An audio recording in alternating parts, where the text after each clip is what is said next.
આજે ચૂંટણી પંચ દ્વારા ઉમરેઠના બાય ઇલેક્શનની જાહેરાત થઈ છે. કમનસીબે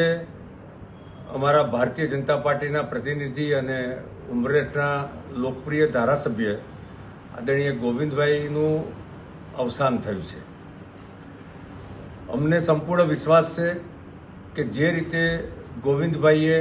એક ધારાસભ્ય તરીકેની અને એક રાજનૈતિક કાર્યકર્તા તરીકેની એમની લાંબી દીર્ઘકાલીન કામગીરી અને પ્રજાના પ્રશ્નોમાં ઘર ઘર સુધી એમને પડતી તકલીફમાં ઊભા રહેવાની એમની કામની પદ્ધતિના કારણે આવનારા બાય ઇલેક્શનમાં પણ ગોવિંદભાઈની કામની સુવાસ ભારતીય જનતા પાર્ટીના સ્થાનિક સંગઠન, ગુજરાતનું સંગઠન, ભૂપેન્દ્રભાઈ પટેલ અને હર્ષભાઈની સરકારની જે જનકલ્યાણની અને લોકકલ્યાણની કામગીરી છેવાડાના આદમી સુધી પહોંચાડવાની જે પદ્ધતિ રહી છે એના કારણે ફરી એક વખત ઉમરેઠમાં ત્યાંની પ્રજા ભારતીય જનતા પાર્ટીને સમર્થન આપીને